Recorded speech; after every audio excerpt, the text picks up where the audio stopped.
بسم الله الرحمن الرحيم الحمد لله رب العالمين والصلاة والسلام على رسول الله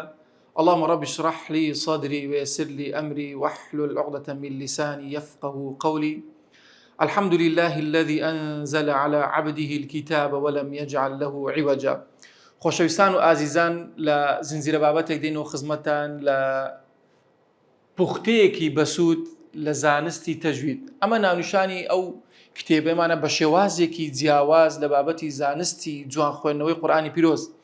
ئەو کەسانێک کە دەیانەوێت قورئان بە شێوازێکی ڕاست و دروست بخوێننەوە هەروەکو پێغەمبەری خوا صلى الله عليه وسلم و بیانەوێ ئەو یاسایانی تەجوید لەسەر پیتەکان لەسەر خوێندنەوەی قورئانی پیرۆز تەطبیقی بکەن با لەگەڵمان بن بە شێوازێکی کورت و پوخت ئەو بابەتە گرنگانەی کە لە زانستی تەجویددا هەیە لە کتێبەکانی تەجویددا هەیە بە شێوازێکی هێڵکاری بە شێوازێکی جیاواز بۆیان ئاشنا دەکەین و پێیان ئاشنا دەکەین. جا نانوشانی کتێبەکەمان پوختەیەکی بەسوود واتە پوختەیەکە لە هەموو کتێبەکانی زانستی تەجوید کۆمان کردوتەوە بۆ ئەوی بتوانین تەجوید بە شێوازێکی ئاسان و تۆکمان بە شێوازێکی تیۆری نەظەری کە بمانەوێت زەبتی بکەین و مەزبوطی بکەین لە کنەخۆمان دواتریش ئینشاءڵڵا بە چەند بابەتێک بە شێوازێکی کردداری دێینە خزمەتتان. لە پێشەچەکەی باسی ئەوە دەکەین کەوە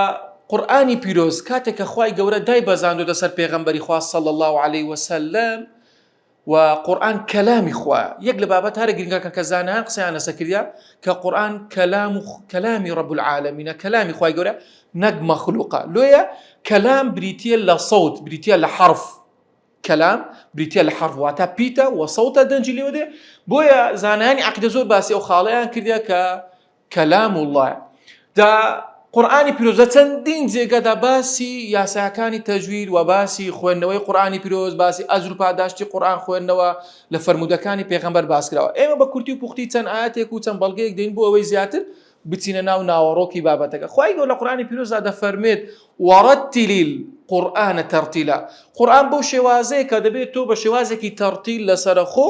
و بخوێنیتەوە و بەهێمنی و حەقدانی پیتەکان و مافدانی پیتەکان. جا پرسیارن لە ئیمامی عەلی کرد ڕەزا و ڕەحمەتی خوای لەسەر بێت دەربارەی وەڕەتیل القورئان تەرتیلا واتە تەرتیل چییە؟ جا ئیمامی عەلی ڕەحمەتی خوای لێ بێت دەفەرمێت تەرتیل ئەوەیە مافدانی پیتەکانە و معرفة الوقوف و ڕاوەستانە بزانین لە چێندە ڕادەوەستی و لە چێندەر دەست پێ دەکەیەوە. کەواتە لێرە مافدانی پیتەکان چیە؟ تەجوید الحروفیە ئەو تەجویدەیەکەوە پێویستە هەمومان خۆمانی لێ شارەزاکەین و شوێنی دەرچوونی پیتەکان کە بزانین ئەو پیتە لە چێندەر دەرەچی و هەڵەکەی تێدا نەکەین. جا خوای گەورە لە ئاەتێک تێدا دەفەرمێت باسی وەصفی ئیماندارانمان لۆ دەکات. وەصفی ئیمانداران بە چ شتێک؟ الذين آتيناهم الكتاب ئەو کەسانێکەوە کتابمان پێبەخشیون لە ملەتانە ويتلونه حق تلاوته أولئك يؤمنون به. جا ئەو کەسانێک کە سیفەتی ئیماندارانیانەیە سیفەتێکی باشانێتیە حق تلاوته. هەندێک لە زانایان دەفەرمون حق تلاوته یعنی زانستی جوان خوێندنەوەی قورئانی پیرۆز. هەندێکی تر دەفەرمون حق تلاوته یعنی دوای ئەوەی کە تۆ زانیت میخوێنیتەوە دوای ئەوە چی دەکەی؟ حق تلاوت. حقی تلاوەتەکەی چیە؟ ئەوەی کەوا کاری پێ بکەی ئەنجامی بدەیت تێی بڕوانی ئیش بەم قورئانە بکەی دوای ئەوەی کەوا فێرە خوێندنەوە بووی دوای ئەوەی کەوا فێرە یاسایەکانی تەجوید بووی حقی تلاوەتەکەی چیە؟ حقی تلاوەتەکەی ئەوەی کەوا شوێنی بکەوی و یاسایەکان جێبەجێکەی یاخود ئەوەیە کە کار بەم قورئانە پیرۆزە بکەی. جا لە چەندین فەرمودەی تر هاتیە کە پێغەمبەری خوا باسی ئەو کەسان دەکات کە خۆیان بە قورئان خوێندن خەریک دەکەن و بزانین پێغەمبەری خۆشەویستمان صلی الله عليه وسلم لە فەرمودەیەکدا دەفەرموێت الماهر بالقورآن ماهر بالقورآن مع سفرة الكرام البررة. ئەو کەسانێک کە قورئان بە تەواوەتی بە مەزبوطی دەخوێننەوە پلان وەچی چییە؟ مع سفرة الكرام البررة كأنما لەگەڵ مەلائکەتەکە بەرز و بەڕەزەکانن ئەوانە پلیان هەندە پلیان بەرزە. بەڵام ئەدی ئەو کەسانێکەوە نازانن بخوێنەوە هەوڵی خۆفێرکردن دەدەن دەیانەوێت خۆیان فێر بکەن دەیانەوێت ئەو هەڵانێکەوە هەیتیان ڕزگاریان بێت چاکی بکەنەوە. مژدەیەکی تر پێغەمبەری خوا پێیاندا دەفەرمێت والذي يقرأ القرآن ويتتعتع فيه. ئەو کەسانێک کە کۆمەڵی خەڵکەنە زمانیان تەتەڵە دەکات و هەڵە دەکەن و دەیانەوێت خۆیان فێر بکەن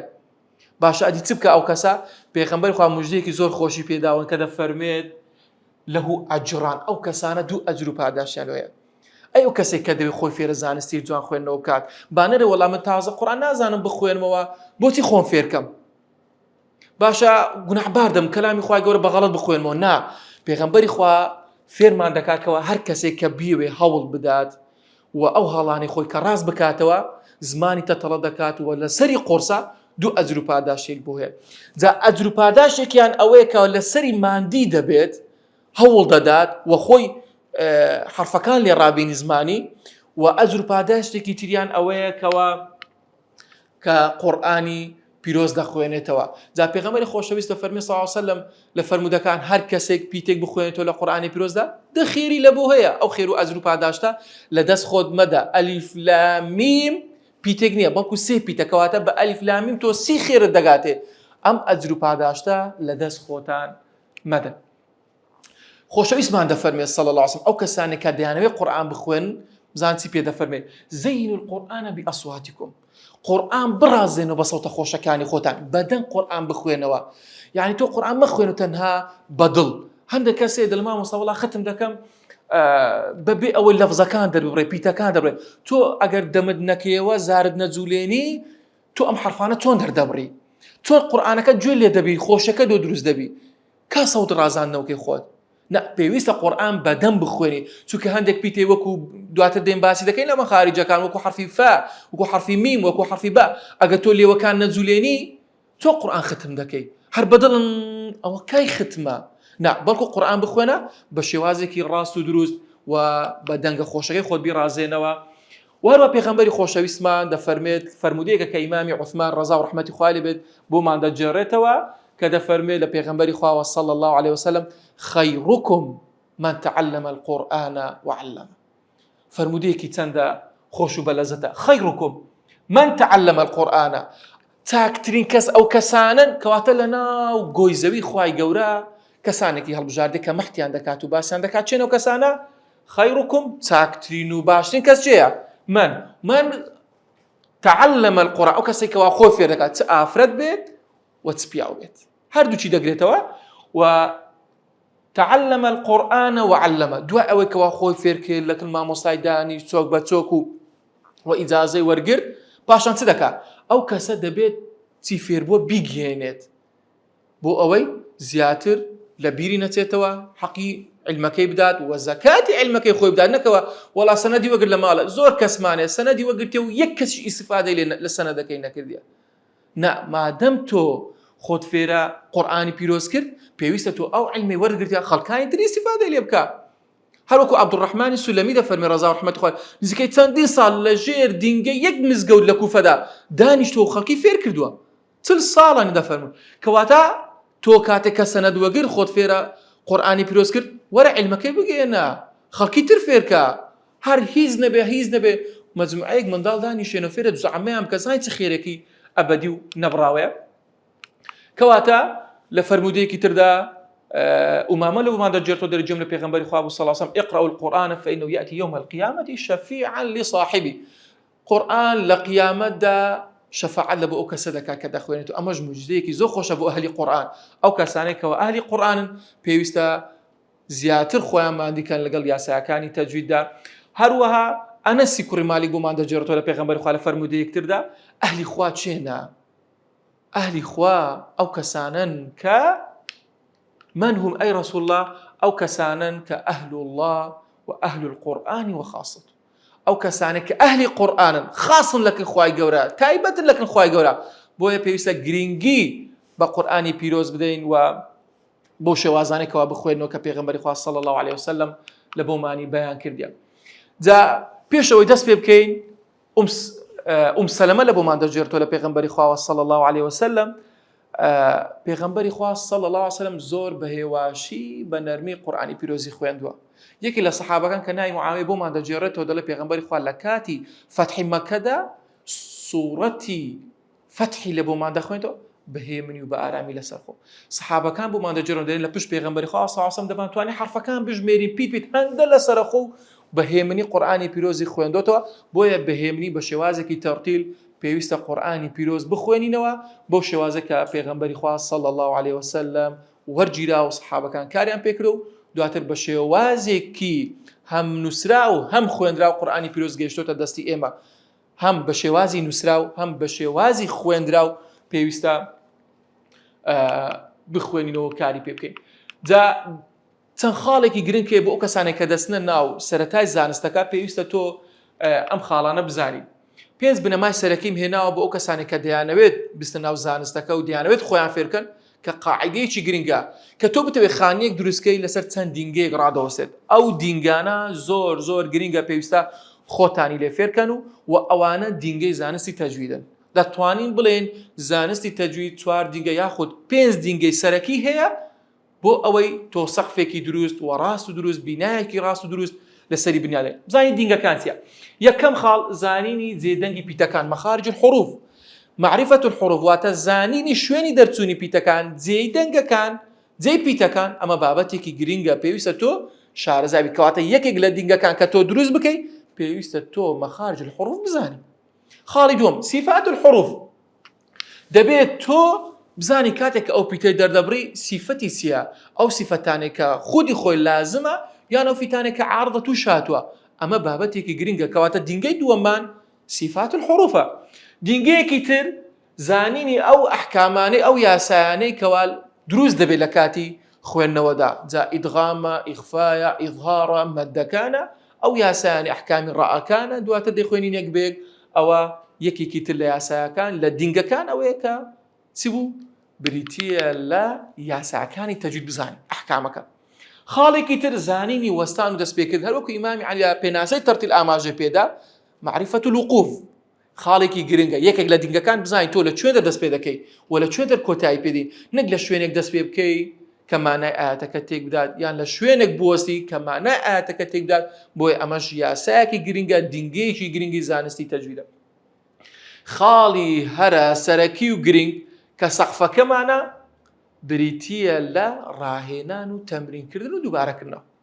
کەواتە 4 دینگەکە تێ لەگە سەقفەکی بۆ ئەوەی زانستی تەجویدەکە دروست بکەی 4 دینگە و سەقفێک سەقفەکەمان چییە بریتیە لە ڕاهێنان تەمرینکردن زۆر دووبارەکردنەوەیە خۆت لێ ڕابینی و قورئانی پیرۆز زۆر بخوێن و دەوری بکەیتەوە بۆیە ئەمە سەقفەکەی کە زۆر وتنەوە. جا خۆشەویستان دەچینە ناو زانستەکە بریتیە لە بزانین زانستی تەجوید چییە. تەجوید بریتیە لە جوان خوێندنەوەی قورئانی پیرۆز بریتیە لە تەحسین چاکردن. جا چاکردن بۆ شێوازەی کە زانایان دەفەرمون بریتیە کە بە شێوازێکی خوێندرا و لە پێغەمبەری خوا سەحابەکان وەریان گرتووە کتابێک نەبوو ئەو کاتە بنێ وەڵا سەحابەکان دەرسێکیان خوێندێ بە ناوی زانستی تەجوید نەخێر وەکو زانایان دەفەرمون کتێبی تەجوید کەوا کتێبێکی سەربەخۆ کە دەرچوو بێ لەلایەن موساوە لە ساڵەکانی 325 کە وەفاتی کردیە ساڵەکانی 325 و کتابێکی وەکو علمێکی سەربەخۆ وەکو علمێکی سەربەخۆ بەڵام وەکو حەقدانی پیتەکان و خوێندنەوە و لەفزەکان و بە شێوازێکی خوێندراو کە لە دەمی مبارەکی پێغەمبەری خوا صلی الله علیه و سلم وەرگیراوە بەو شێوازەیە جوانکردن بە شێوازێکی ڕێک و پێ خوێندیتەوە. جا بزانین ئایا تەجوید لە ڕووی زاراوەی و ئیسلاحیەوە دەڵێن هو إعطاء الحروف حقها واتە حەقدانی پیتەکان و هەروەها سیفەتەکان. خۆشەویستان بریتیە لە دەربڕینی ڕاست و دروستی پیتەکان لە زمانی عەرەبی ڕاست و دروستی پیتەکان ئەو پیتەیە شوێنەکەی تێک نەدەی و هەڵەی تێدا نەکەی و بە جوانی بخوێیتەوە و سیفەتی پیتەکان و سیفەتەکانیش لەبیر نەکەی کە دەڵێ حەقدانی پیتەکان لە ڕووی مەخرەج و سیفەتەوە نابێت تۆ سیفەتەکان لەبیر بکەیت چۆن کەسێک دەبینی کۆمەڵێک سیفەتی سەربەخۆی خۆیە کەسێکی نەرمونیانە کەسێکی بۆ دڕقە کەسێکی بۆ نمونە خۆشەویستە لە ناو خەڵک پیتەکانیش بە هەماشواز هیچ پیتێکی زمانی عەرەبی نیە لە 5 سیفەت کەمتری هەبێت دواتر لە سیفەتەکان باسی دەکەیت بۆیە بەبێ ئەو نقطەیە زۆر بەبێ هیچ زۆر لە خۆ کردنە. یەک لە خاڵ هەرە گرنگەکان ئەوەیە کاتێک کە تۆ تەجوید دەخوێنمانە ئەوە نییە تۆ قورجی خۆت بدڕێنیەوە چێوە تەجویدی دەخوێنیوە کاکە ئیاکە نا مانای ئەوە نیە زۆر لە خۆت بکەی نا احتیاجی خۆت بە ئیسراحەتی خۆت الحەمد نبرێ زۆر زەخت هەیە زۆر زەخت لە خۆی دەکە یعنی لەفزی زمانی دەینی دەبا و وهات تەمەشا دەکەی زۆر مشۆش بێ یعنی تۆ ئەگەر لاپەڕی جولی ڕاگری ئەو تەڵەبەیە یاخود ئەو بەڕێزە زۆر زۆر خۆی هیلا کردێ و تااقەتی لاپەڕی دووەمی نییە بۆیە پێویست ناکە تۆ خۆت زۆر زۆر ئەزیەت بدەیت و بإسراحاتی خۆت ئینسان پێویستە قورآانی پیرۆز بخوێنێتەوە بەبێ تەکەلوف بەبێ زیادەڕۆی و بەبێ کەم تەرخەمی قورآانی پیرۆز بخوێنێتەوە کە جا لە پێناسەکەی دەرێن حەقەه واتە ئەو سیفەتانە دەگرێتەوە کە لە پیتەکە زیان نابێتەوە کە دەڕێ حەقی ئەو پیتەی بدا حەقەکەی چییە حەقی ئەوەی هەندێک سیفەتی وەکو هەمس و جار لێ زیان نابێتەوە وەکو سیفەتی ئیستیعلا و ئیستیفال قەڵەوی و باریکی یاخود لێ زیان نابێتەوە ئیطباق و ئینفتاح قەلقەلە ئەو پیتانە ئەو سیفەتیان لێ زیان نابێتەوە بەڵام وە دەرێ مستحقه ئەو سیفەتان دەکرێتەوە کە عارضن توش هاتووە لە ناکاو تووشیان دەبێت وەکو ئیدغام وەکو مەدەکان درێژکردنەوەکان وەکو ئیخفا وەکو ئیظهار ئەو پیتانە لە حاڵەتێکی لە ناکاو توش دەبێت وەکو یاسایەکانی ڕا هەندێک ڕەمانەیە قەڵەوە هەندێک ڕەمانەیە باریکە بۆیە لێرە بۆ شێوازی لۆمان بە دیار دەکرێت هەندێک سیفەتمانێ عارضە بۆیە کە دەڵێ وە مستحقه واتە ئەو یاسایانەی ئەو سیفەتانەی کە لە ناکاو تووشی ئەو پیتەی دەبێت بۆمە خەبیر ڕائەکە بۆ زەعیف دەکەینە بەرەوەی یاەکی لە پێش جا بدایەت پێشەوەی بچین ناو زانستەکە دە یاسای گرنگمانەیە بۆ هەموو زانستێک کە لەو دێرە شعرە باس کرایە کە زانایانی تەجوید پێشەوەی باسی بچن ناو عیلمەکە باسی ئەم دە یاسایانەیان کردیە کە پێویستە ئەو کەسان هەر عیلمەک دەخوێنی پێویست ئەم دە یاسایە بزانی إن مبادئ كل من 10 الحد والموضوع ثم ثمر الحد أو بيناسي كتازة كردمان كبيناسي زانستك دبي تو بزان تزانستك دخوينه أي ما خريجي أو زانستين كلام رسول الله صلى الله عليه وسلم ورجلا بيروسترين كار لكاركان كبخويندني هر حرفك دخير الدقاتي تو دبت باشترين كز لو كسانك لنا وجوي زوي كبيغمبر خوا وصفي توي كرديا كخوت في القرآن بيروس كرديا بابەتەکانی تە بابەتەکانی کەلامی ڕەب العالەمینە بۆیە بەرهەمەکەی چیە بەرهەمەکەی ئەوەیە کە تۆ زمانت لێ ڕادەی لە خوێندنەوەی قورئانی پیرۆز بەبێ هەڵە تۆ قورئانی پیرۆز دەخوێنیتەوە و پاڵدان نسبەتی ئەم عیلمە لۆ چێنە دەگەڕێتەوە لە بۆ پێغەمبەری خوا صلی الله عليه وسلم دەگەڕێتەوە و پێگەی ئەم عیلمە لە چەندین فەرموودا پێگەی و عیلمی ڕوون کراویتەوە لەو ئاەتانێکەوە باسمان کردی پێگەیەکی گەورەی هەیە لەلایەن زانایان و لەلایەن خەڵکی علم و دانەرەکەی چێ باسی ئەو ماکرد کە موسا یەکێک لەو کەسانەی کە وەکو نووسینێکی جیاو سەر بخۆ یا وەکو ئەحمەد خەلیل فەراهیدی کە تەڵەبەی ئیمامی سیبەوەیهی بووە و دەرێن یەکەم کەسێک بۆکەوە باسی مەخارج الحروف وەکو سیفاتی پیتەکانی کردبێت بۆ بابەتێک کە حەقی دانی پیتەکان یاخود دانەرە ئەسلەکەی کە لەلایەن ڕەب العالەمین دابەزرێنرێتەوە سەر پێغەمبەری خوا صلی الله عليه وسلم کەواتە لە بۆ پێغەمبەری خوا صلی الله عليه وسلم دەگەڕێتەوە سەرچاوەکانمان زۆر هەیە کەوا باسی زانستی تەجویدیان کردبێت یاخود سەرچاوەی زانستی تەجویدیان بریتێ لە خوێندنەوەی قورئانی پیرۆز و کەلامی ڕەب العالەمین و حکمەکەی ئێستا لە سلایدی دواتر باسی حکمەکەی دەکەین ئایا تەجوید حکمەکەی چییە و لەو مەسائلانە مەسائلەکانیشمان بریتە لە بابەتی ئیخفا و ئیدغام و ئیظهار و سیفات و بۆ شێوازان دێنەچینە سەر ناوەڕۆکی بابەتەکان جا خۆشەویستان پێش ئەوەی بزانین کە ئەم قورئانەی لەژێر دەستی ئێمەدایە ئەم قورئانەی کە لەژێر دەستی ئێمەدایە تۆ سەرەتا هەر قورئانێک دەکەیتەوە سەرەتا هەر قورئانێک دەکەیتەوە نووسرایە بالرواية حفص عن عاصم هەر سەرەتای قورئانێک بکەوە یان لێرە نووسراوە یاخود لێرە جا پێش ئەوەی بزانی کە ئەم ڕیوایەتە چییە ئەم ڕیوایەتە چییە وە چۆن ئەم ڕیوایەتانە جیاوازەواتە چەندین ڕیوایەتی ترمان هەیە لە ڕیوایەتەکان لەم سلایدە بۆ ڕوون دەبێتەوە ئەم نووسینەی ئێرە ئەم ڕیوایەتی حەفسە چییە ئەم قیرائەی بە ئێمە گەیشتووە کە لە زۆربەی وڵاتەکانی عێراق سووریا و مەکە و مەدینە حیجاز و یەمەن کار پێ دەکرێت بتێت لە قیرائەی حفص عن عاصم إمامي حفص كطلبة إمامي عاصم بوا وأو قراءة لي ورقتها أيش لشيء ورقتها لعبد الرحمن السلمي أبو عبد الرحمن السلمي لشيء ورقتها لو صحاباني ورقتها ك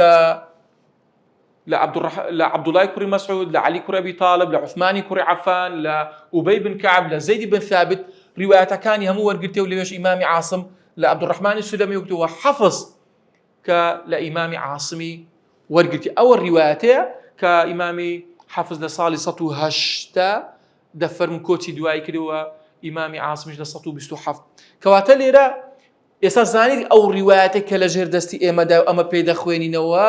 و ئێمە لەسەر ڕیوایەتی حەفس عن عاصم شەرح دەکەین و لە ڕیوایەتە لەوانەیە یاساکان جیاواز بێت و گۆڕانکاری بەسەردا بێت و بۆیە ئەوە بابەتێکی گرنگە هەموو سەحابەکانش لە پێغەمبەری خوا صلی الله علیه وسلم وەریان گرتە کەواتە بەو شێوازەی بەو ڕێگایانە قورئانی پیرۆز بە شێوازێکی خوێندرا و بیسترا و گەشتۆتە دەستی ئێمە لە ڕیوایەتی حەفس عن عاصم کە قوتابی ئیمامی عاصم بوو و عالمێکی گەورە شاری کوفە بوو و گەڕا چۆتە شاری بەغداد چۆتە شاری مەکە و قیرائەتەکانی هەموو کۆ کردوتەوە و زانا بوو و ڕێگای تریشمانێک کە ڕێگای شوعبەیە کە ئەوش لە عەبدوڕەحمانی سولەمی وەرگرتی. خۆشەویستان بە کورتی و پوختی چەند هەڵەیەکێ لە خوێندنەوەی سوڕەتی فاتحە. لەو سلایدەی باسی ئەو هەڵانە دەکەین کە لە سوڕەتی فاتحەدا بوونیان هەیە پێش ئەوەی بچینە ناو یاسایەکان و پێش ئەوەی بچینە ناو مەخاریج پێش ئەوەی بچینە ناو سیفەتەکان دەمەوێت لەوانەی یەکەمدا فێرە خوێندنەوەی سوڕەتی فاتحە بین. بۆ سوڕەتی فاتحە مامۆستا بۆ سوڕەتی فاتحە هەڵبژار سوڕەتی ئیخلاصتان نەبژار بۆ سوڕەتەکانی تر هەڵ نەبژار بۆ سوڕەتی ناست هەڵ نەبژار مامۆستا. وەڵامەکەی لێرە ئەوەیە ئێمە ڕۆژانە چەند جار نوێژ دەکەین نزیکەی 17 جار ئێمە سوڕەتی فاتحە دەخوێنین 17 جار ئەو بەس واجبەکە. جا لە خوێندنەوەی سوڕەتی فاتحە کە پێغەمبەری خوا دەفەرمێت ئوم الکیتاب واتە نوێژ بەبێ فاتحە دەبێت نەخێر نابێت دەبێت مامۆستا نابێت کەواتە نوێژکردن بەبێ فاتحە دروست نییە و ئەگەر فاتحەکەت هەڵە کرد دروستە ئەگە پیتێکت گۆڕی لە سوڕەتی فاتحە مانای مەبەستە ڕاوەستە کرد گۆڕانی بەسەردا کە لەلایەن خوای گەورە ڕەوان کراوە ئەو مانای نەبەخشی ئەنعەمت مانای تێک دەدا وەلە ضالین وەلە ضالین مانای ئاەتەکان تێک دەدا کەواتە لێرە بۆی سوڕەتی فاتحە ماینە چونکە ئوم الکیتابە و پێویستە تۆ لە کاتی خوێندنەوەی ڕۆژانت ئەو هەڵانە بە کورتی و پوختی باز دەکەین و ئاماژەی پێدەین و بە تەواوەتی پێویستە خۆت لێ ڕابین و هەڵەکان دووبارە نەکەیتەوە. جارێک دیخوێنینەوە أعوذ بالله من الشيطان الرجيم بسم الله الرحمن الرحيم الحمد لله رب العالمين الرحمن الرحيم مالك يوم الدين إياك نعبد وإياك نستعين اهدنا الصراط المستقيم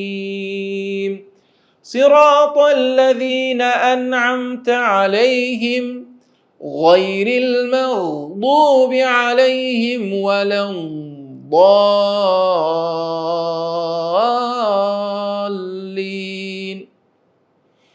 خۆشەویستان ئاگاداری یەکەممان ئەوەیە کە بریتیە لە هەمزەی یەکەمی ئەلحەمد و قەڵەو نەکەین. ئیمامی جەزەری ڕەحمەتی خوای لێبێ لە مەتنەکەی باسی چەند وشێک دەکا ئەلحەمد و ئەعوذ و ئەو پیتانە قەڵەو نەکەین وشەی هەمزەکە ئەلحەمد و نەرێ ئەعوذ بە قەڵەوی نا بە ناسکی نەک ئەعوذ ئەعوذ واتە بە نەرمی نەک بە قەڵەوی پیتەکە دەربێت. وهروە کەسرەی لامەکەی لیللاهی الحەمد لیللاهی ئەوە خاڵی یەک هەمزەکە الحەمد بە ضەممە لیللاهی بە کەسرە ئاگاداری ئێرە بن الحەمد لیللاهی نەک الحەمد للاهی الحەمد للاهی نە الحەمد لیللاهی ئەو کەسرەیە زۆربەی کات بزر دەکرێت ڕەبی کەسرەی ڕەبی ئاگادار بە و تێکەڵ نەبی الحەمد لله ربی ئەو کەسرەیە ئاگادار بە لە زۆربەی وشەکان کە باسم کردێ کەسرەکانە لۆ چونکە کەسرە حرفێکی ناسکە و کۆتایی پێدێت وە بزر دەکرێت بۆی ئاگادار بن بزری نەکەن الحەمد لله ربی العالمین بەو شێوازەی. هەروەها کەسرەی بە ئاکەی کە بزر نەبێ ربی عالمین و مەدیە درێژ دەکرێتەوە بە 2 4 6 الرحمن الرحیم ئاگاداری وشەی ڕائەکە بین کە لێرە باسما کرا الحمد لله رب العالمين باشان ورأك بزر النبي الرحمن الحمد لله رب العالمين. هذا كسي كاتك دخوين تدري الرحمن الرحيم رحمن فتحنا كسرة أقدار بقى الرحمن تمريك الرحمن نر نك الرحمن الرحيم الرحمن فتحنا بك كسرة وأقداري أو كسرة بقى ئاگداری نون و میمی کۆتاییەکان بین و مافیان بدەینێ هەر نون و میمەکانی کۆتایی ئاگداریان بین و هەمویان بزر نەکەین و سیفەتی بینیە تێدا تەطبیق بکەین و ئاگداری بین واتە حەقی بدەینێ الرحمن الرحیم تۆزێک لەسەر میمەکە ببینەوە نەستەعین تۆزێک لەسەر نەستەعین مستەقیم میمەکە بزر نەبی بەڵکو بە دیاری بێخ وەروە ئاگداری هەردوو کەسرەی مالیکی یەومی ئاگداری ئەو دوو کەسرەیە بین و بزر نەکرد مالیکی یەومی دین وشەی دین ئاگدار بە و بزر نەکرێت و دالەکە گۆڕانی بەسەردانێ ئاگداری بە مالیکی یەومی دین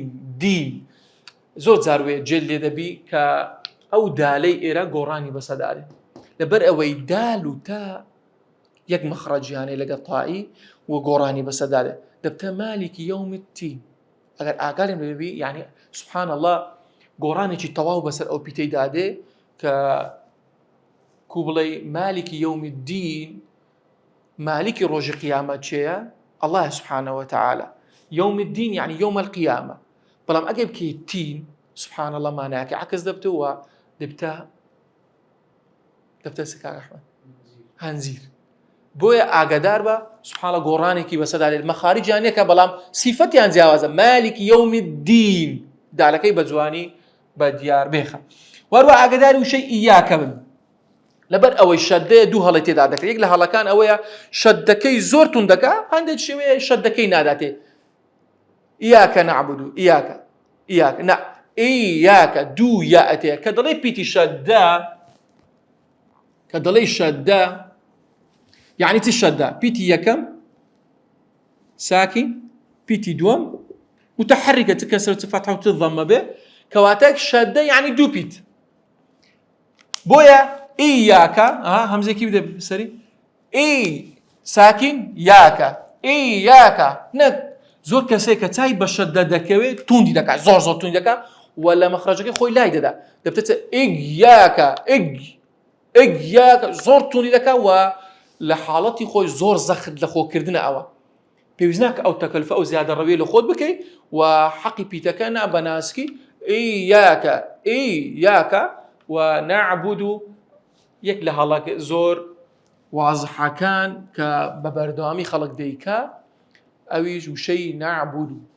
نعبد حرفي ضم كمان أو ضم إيرا ديكنا واو لقال أواوي درينسن إياك نعبد وإياك نعبد برو سطا برم نوات زياتر نوت بينس لواني زياتر يجبي هر دخوينتو إياك نعبد وإياك نعبد واو نا ضمة كان ها ضمة كبي وندي بيوها إياك نعبد ونعبد أو واو بي وندي لقال كلمة كي دواتري وإياك نعبد بويا أقدر إياك نعبد بالضمة شكر نعبد أو ضمة أقدر أو ضمة يجبن إياك نعبد بو نبتة سكون هلاك تلها لكان إهدينا أو ها أقرب سري إيرا زور بيكار حقيدة خريت و زينا كانوا ما فينا إيدنا صراط المستقيم إيدنا كها ها تتوانين بلين ناسكترين حرف لنا وبيتا كان زمان عربي حرفها أو كوا بردام حقيدة خريت وما في دخرت حرفها ناسكا بوي بيوستا بدياري بيخا إهدينا واتا بدياري بيخا أو تاري صوتي لقل بكوا وحقها أكيد اهدنا نبدأ اهدنا بيخونا التكراري كوبزان آيتو اهدنا يعني اهدنا تنزا جمال دبي لو كساني كوا قرآني بيروز دخوين نوا زاوية لبيجنيجيا هل ضل اهدنا صراط المستقيم هل هيك هلا كان تربى برين أويك صراط حرفي صادكي بصاد النابري صراط ضل هليك يتلا مشي لزياتي صادكا زاروية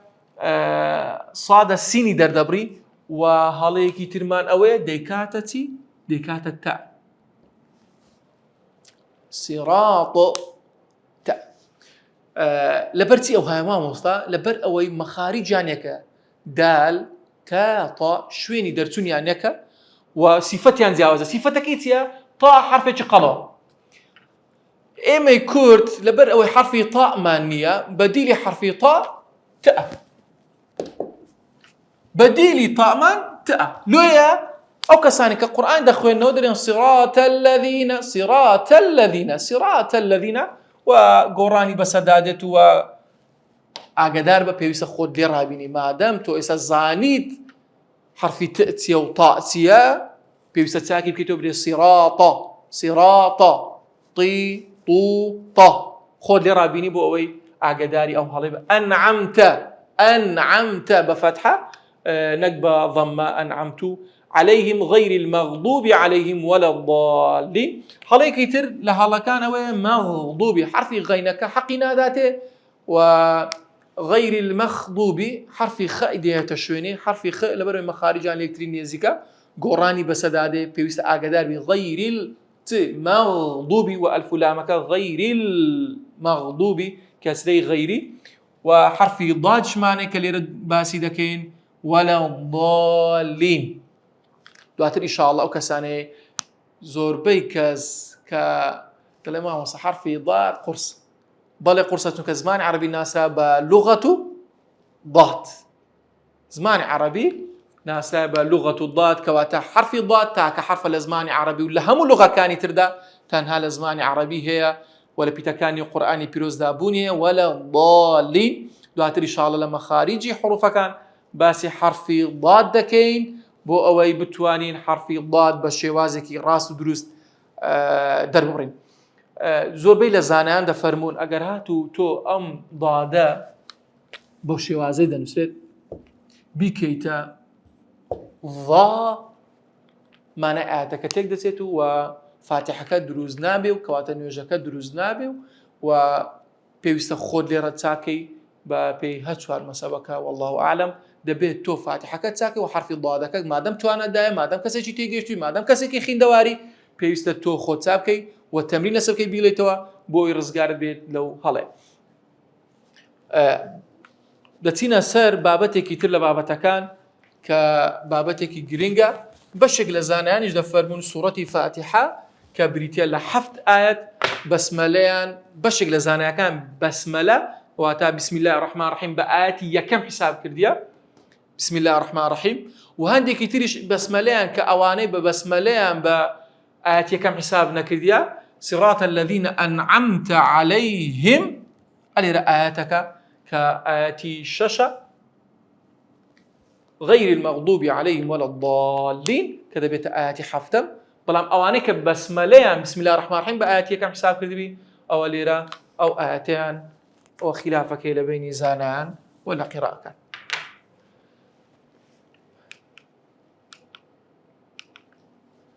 باش هەندێک تەڵەبە پرسیار دەکە مامۆستا باشە حوکمی فێربوونی زانستی تەجوید چییە؟ زۆر گرنگە بۆ ئەو کەسانێک کە دەیانەوێت قورئانی پیرۆز بخوێننەوە بزانی ئایا تۆ ئەو شتەی خەریکی حوکمی چییە؟ حوکم بۆ مانای کە لەکن رب العالمین ئایا تۆ گونەحبار دەبی یاخود نا؟ ئایا وەکو حوکمی نوێژ کە فەرزەی لە عینە لەسەر ئەو کەسانێک کە بالغە عاقڵە واتە ئەو کەسێکەوە پێگەیشتۆ تێدەگا ئایا زانستی تەجوید لەسەر ئەو کەسانە لەسەر ئێمەی موسڵمان ئایا حوکمەکەی واجبە یاخود واجب نییە؟ زانایان دەفەرمون دوو شێوازیە دوو حوکمیە زانستی تیۆریەکەی کە بریتیە لە علمەکە و زانستی کردداری حوکمی تەجوید دوو بەشە دەفەرمون فەرض الکیفایە کیفایە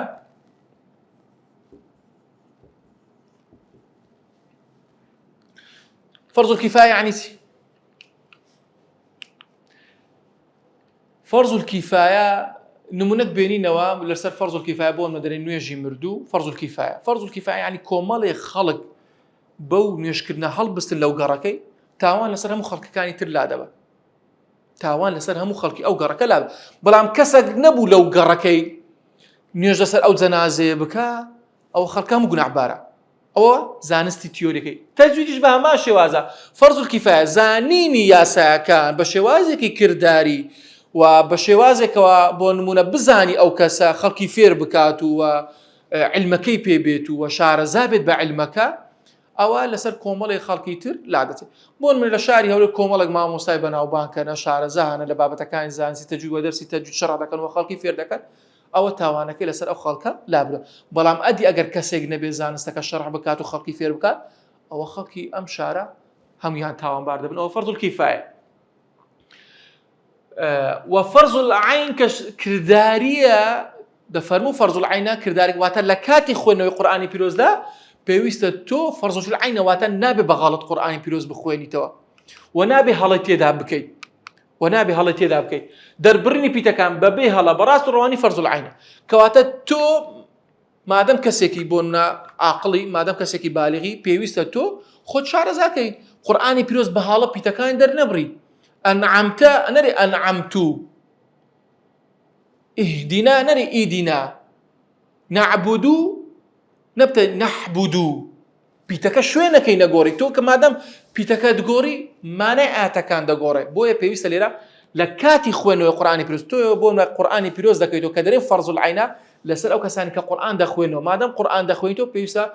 هرهيز نبي حرف كان بتواتي در ببري بزاني أو حرفانة هي بزاني أو حرفانة تسينيا بويا خود فيركا أو بيتاني كزماني عربي چونکە هەندێک پیت هەیە لە زمانی عربی دابوونیە لە زمانی کوردی بوونی نییە یەک لەو پیتانەکە حرفی ذال ئەمە لە زمانی کوردی حرفی ذالمان نییە وحرفی ضاء وحرفی ثاء وحرفی ضادە چیت کەشە ئەو پێنج شەش چیتر ئێمە بەدیلی ئەم پیتانە چ دەکەین حرفی سادەکەمانە دەیگۆڕین دەکەین نسین صراط الذين صراط نانێ صراط دەیگۆڕین حرفی ذال بەدیلی حرفی ذال ئەگەر لە قورئانی بخوێنینەوە دەکەینە چ زا هذا هذا الذين آمنوا الذين ديقوري حرف ضاء خوازان حرف ضاء بس دردبري ورا فاتحه بو كسان بخوينا كحرف ضاد نازان دربرن كومل قران كاري بس دادين ان بيتي تشينو ابداعات ولا ضاء ولا ضاء عندك درين ولا ضاء عندك درين ولا طاء ميم هو حرفي درنابري قراني بس دادين واوج داروي هر ولا كابراتشي ظالمه خوي الظالم بتا الظالم يعني قد بيتو بيتي نقول حرف الثاء زارويه دكين السين واما بنعمه ربك فحدث ياخذ فحدث بويا او بيتانا بيوس خماني شارزاك حرف الطاء ايش ما باس كده صراط ط نك صراط اقداري او بيتانا بين بويا او بيتانا دبيتو خذ شارزاكي هذا بيو بيتانا برا ما انا اتكان تقدسي بسم الله الرحمن الرحيم بسم الله الرحمن الرحيم حرفي يقلت شكاني خومان اوي حرفي حاء ولا غير حرفي عين قراني مسداد احمد احمد محمد معمد علي حلي او بيتانا بيست خومان ليش شارزاب كن ونهبتو بهلا قراني بيروز بخويني توا بويا جرينجا قد أفلح المؤمنون قد أفلح نابي أقدار بويا كدلين واجبة يعني بو شوازيتو حرف كان تجندي بيتا كان تجندي معنى آتا كان تجندي بلام هندك بونونا بري ولا ما وصلنا نظام صفتي أو بيتيتيا أقدار با هندك صفتش دبي تواجب معنى آتا كتجندي تون حرفي صاد بكيت الصاد نمونك بيني نوع عسى عصا خۆ ئەو دوو پیتە یەک شوێنی دەرچوونیانە سین و ساد و زای یەک شوێنیانەیە بەڵام ئەگەر هاتو سیفەتی قەڵەوی لەگە سینەکەی جیانە بێتەوە مانای ئاەتەکە تێکزی عەسا عەسا مانای ئاەتەکە تێکەدا بۆیە پێویستە خۆمانی لێ شارەزا بکەین کەوا نابێت تۆ بە هەڵە قورئانی پیرۆز بخوێنیتەوە و پیتەکان دەرببڕی بە هەڵا پێویستە خۆت فێرە پیتەکان بکەیت بۆیە کە دەڵێن واجبە یعنی مامۆستا بۆ شێوازەی واجبە کە دەبێت تۆ سیفەتەکان یاخود ئەو پیتانە بە شێوازێکی جوان دەرببڕی مەڵێت توانام نییە یعنی نازانین خۆت لێ ڕابی بچێکم مامۆستایەکی فێرە حرفی ذالت کە فێرە حرفی ثائت کە فێرە حرفی صادت کە بەڵێ دەتوانی هە زۆر بە ئاسانی توانیان لە ڕێگای ڤیدیۆکانی یوتیوبەوە توانی خۆت فێر ئەو پیتانە بکەیت وە لە ماڵەوە خۆت لێ ڕابین جا بۆیە زانان دەفەرمون خوێندنەوەی قورئان بەڕەچاوکردنی بنەمایەکانی زانستی تەجوید واجبێکی حتمیە واتە واجبێکی لازمە دەبێت خۆتی لێ ڕابینی خۆتی لێ فێکەی بۆ چوونی هەرێکە لە زانانی ئیبن جەزەری فەخری ڕازی سویوطی ئیمامی دانی ئەبی طالبی مەکی کە فەرزەکی لە عینە ئەو قسەی ئەو زانایان کە دەبڕن فەرزێکی عینە یعنی تۆ دەبێت تۆ قورئان بە مەزبوطی بخوێنیتەوە هەڵەی تێدا نەکەی بۆیە بەڵگەیان چێ خوێندنەوەی قورئان و هاوڵەکان و پێغەمبەری خوا صلی الله علیه و سلم بۆ شێوازەی خوێندوێتی ئەنی سەحابەکان بەو شێوازەی قورئانی پیرۆزیان خوێنی تۆ نابێ شتێک بخوێنیتەوە کە ئەوان نەیانوت بێ برێ وەڵا ئەوە قورئانە ئەوە قورئان نیە تۆ ئەو کەلیماتێک کە دەردەبڕی لەو شوێنە ئەوە قورئان نیە تۆ گۆڕانکاریت بەسەردا کردووە بۆیە نابێ گۆڕان بەسەر قورئاندا بێت و بەو شێوازە لەفظیە ئەگەر تۆ ئەو یاسایانەش دەزانی تەطبیقیکەی بەڵام لە کاتی خوێندنەوە بیزانی تەطبیقی بکەیت و گۆڕنی پیتەکان بۆیە ئەوەش بەڵگەیەکی تری ئەو زانایانەیە کە گۆڕنی پیتەکان حرامە کە بەڵگەیەکە بۆیە کە دەڵێن فەرزێکی العینە ئیمامی نەووی ڕەحمەتی خوای لەبێ لە وشەی ضالین ئەگەر کەسێک بکاتە ضالین گۆڕانی بەسەدابینی ئەوە نوێژەکەی بەتاڵە و هەروە هەرێکە لە ڕێی حەنەفیەکان و مالکیەکان هەمان ڕەئیان هەیە کەواتە نوێژەکە دروست نابێت ئەگەر لۆ چونکە مانای ئاەتەکە گۆڕانی بەسەداتێت لە ضالین بەرەو ضالین بۆی ئاگدار بن کە دەڵێن فەرز العینە یعنی بەو شێوازانە ئەوە قسەی خۆمانێ قسەی چەندین زانایانی ترە دەتوانین بینین وەکو بەڵگا کە فەرز العینە مانای ئاەتەکان دەگۆڕێ و پێغەمبەری خوا صلی الله علیه و سلم بەو شێوازەی نەخوێندیا سەحابەکان بەو شێوازەی وەریان نەگرتیا و تابعین و سەلەفی صالح بەو شێوازە لە پێغەمبەری خۆیان وەرنەگرتیا بۆیە بابەتێکی گرینگە پێویستە خۆمانی لێ فێر بکەین دەچینە سەر خاڵێکی تر لە خاڵە هەرە گرینگەکان ئەویش بزانین ئایا ئەو هەڵانی لە قورئانی پیرۆزدا دەکرێت چەند هەڵەیەکمان هەیە یەکێک لە هەڵەکان ئەوەیە کە پێی دەگوترێت هەڵەی جەلی کە هەڵەی ئاشکرا هەڵەیەکی ترمانەیە پێی دەگوترێت هەڵەی خەفی واتە هەڵەیەکی نەهێنی بزانین ئایا ئەوانە چیت یەکەمیان کە دەڵێن هەڵەی ئاشکرا ئەوەیە کە کەسێک زانستی تەجویدشی نەخوێندی بەڵام زانین تۆ هەڵەت کردووە پیتەکەت گۆڕیە ئەگەر پیتشت نەگۆڕبی کەسرە و فەتحە و ضەمەت گۆڕیە کەسرە و فەتحە و ضەمەت گۆڕانی بەسەرداینە بۆیە ئەو کەسە ئەگەر تەجویدی نەخوێند بێ و هیچ نەزانێ بەڵام دەزانی کە مانای ئاەتەکە لەو شوێنەی وانییە تێک چووە بۆیە ئەمە هەڵەیەکی ئاشکرای ئەو کەسانێک کە تەجویدی نەخوێند دەزانی تۆ هەڵەت کردی لۆ چونکە کەسرە و فەتحە و ضەمە پیتت گۆڕیبی ئەوە گۆڕانی بەسەرداهاتیە بۆ ئەمە هەڵەی ئاشکرای پێ دەڵێ هەڵەیەکی ترمانێ هەڵەی نەهێنی ئەو کەسانە دەزانێت کە یاسایەکانی تەجویدی خوێند بێت و بزانی کە تۆ بوونە ئیدغامێکن نەکردی ئیخفایەکن نەکردی مەدێکی درێژ نەکردوتەوە ئەوە گۆڕانی بەسەداتێت جا لێرە پێ تاوانبار دەبی ئاگدار بە ئەگەر تۆ کەسرە و فەتحە و ضەمە بگۆڕی پێ تاوانبار دەبی پیت بگۆڕی پێ تاوانبار دەبی بەڵام لێرە ئەگەر ئیدغامێکت نەکرد ئیدغام بۆ نمونە فمن يعمل إدغام بون منا مدي كدريج نكدوا سما بري سما بيتاون بارناوي بلام آگادار با أو هاليكي نهينيا بلام لوي أجر بيتو كسر وفتح وضم وبيتا كام بقولي بيتاون بار دبي بوي بيوس خود لي شارزا بكي دا خالق يتر لخالقان زوركاني خويندنوي قرآني بيروز بتن شوازك دا دتواني قرآني بيروز بخويني تو یەک لەوانە بە شێوازێکی تحقیق یعنی لەسەرخۆ بەهێمنی بە ئارامی قورئانی پیرۆز بخوێنیتەوە یەکێکی تر لەوانە بە شێوازێکی تەدویر مامناوەن دەتوانێت قورئانی پیرۆز بخوێنیتەوە یەکێکی تر بە شێوازێکی خێرا حەدر قورئانی پیرۆز بخوێنیتەوە نمونەمانە لەوانە محمود خەلیل حوسەیری ڕەحمەتی خوای لێ بیت هیچ کەسێک نییە بۆ نمونە لە مامۆستاکان لەو تاڵبانەی ئەگەر مامۆستایەک بێ تاڵەبەکەی خۆی فێرە قورئانی پیرۆزکە یەکسەر دەرێ بڕۆ گوێ لە محمود خەلیل حوسەیری ڕابگرە بۆ ئەوەی قڕائەکەت مەزبوطکەی بۆ ئەوەی خوێندنەوەکەت مەزبوطکەی بۆیە وەسێت بێ ئەو کەسانێک کە گوێ ڕادەگرن و دەیانەوێت خۆیان فێرکەن یەکسەر بڕۆ دەست بە ختمەکەی یاخود لەگەڵ محمود خەلیل حوسەیری دەست پێ بکە و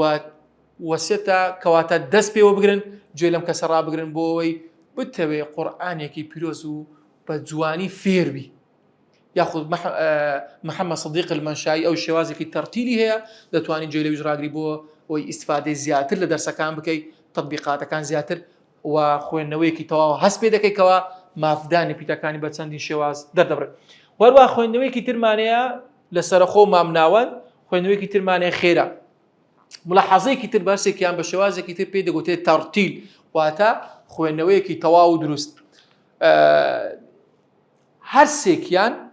بەگشتی هەرسێکیان دەبێت یاساکانی تەجویدی تێدا تەطبیقکەی و پیتەکان و سیفەتەکانی حروفی تێدا تەطبیق بکرێت نەرەوەڵا مامۆستا من بە حەدر دەخوێنمەوە ئیدغامی بەجێ دێلی مەدی بەجێ دێلی ئیخفای بەجێ دێلی نامە بەسمان ئەوە نییە یاساکان تەطبیق دەکەی بەڵام بە شێوازێکی سەریع یاساکان تەطبیق دەکەی بە شێوازێکی مامناوە یاساکان تەطبیق دەکەی بە شێوازێکی لەسەرخۆ یەک ئاەتی دەخوێنینەوە یەک دوو ئاەت بۆ ئەوەی بزانی کە جیاوازی ئەم قرائەتانە ئەم شێوازانە لە چیدایە یەک لەوانە بۆ ماگە بخوێنینەوە بسم الله الرحمن الرحيم لسرخو الحمد لله رب العالمين لسرخو قرآن دخل بو شوازي بيت توزك سريع تري دكي بسم الله الرحمن الرحيم الحمد لله رب العالمين تۆزێک سەریعتر بوو لە شێوازی یەکەم تۆزێک سەریعتری کەی بەڵام یاساکانی تەجوید و دووبارە دەیڵێمەوە تەطبیقی دەکەی تێدا بسم الله الرحمن الرحيم الحمد لله رب العالمين الرحمن الرحيم تۆزێک سەریعتر بەڵام یاساکانی تەجویدی تێدا تەطبیق دەکەی ئەوە شێوازێکی لە خێرایە زۆربەی کات ئەو شێوازە لە تەراویحەکان لە نوێژە سونەتەکان زیاتر تەطبیق دەکرێت بەڵام لە نوێژەکانی تر زیاتر دوو ڕێگایەکەی تر بەکار باشترین و چاکترین ڕێگا شێوازی تحقیقە شێوازی لەسەرە خۆیە بۆیە پێویستە تۆ لە سەرەتاوە هەر بە شێوازێکی لەسەرە خۆ قورئانی پیرۆز بخوێنیتەوە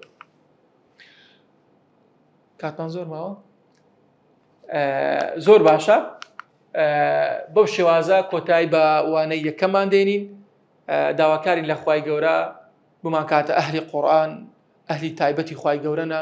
داوا دەکەین لە خوای گەورە ئەم مەجلیسەمان بکاتە مەجلیسی تاعات و عیبادەتی خۆی و قورئانێکی تەواو و ڕەوانمان پێ ببەخشێت بیکاتە توێشی قیامەتی هەموو لایەکمان و ئێوەش پێویستە ئەم یاسایانە دەخوێنن 120 لە لای من بێت 180 لە لای خۆتە پێویستە تەطبیقی بکەیت یعنی من تەنها 120 علمەکە دەدەمێ 100 زیاتر دەتوانین بڵێن 85 لە لای خۆتە کە بریتێ لە تەطبیقکردن و لێ ڕاهێنان و خوێندنەوە و گوێڕاگرتن و دووبارەکردنەوەی. سلام علیکم و رحمة الله وبركاته.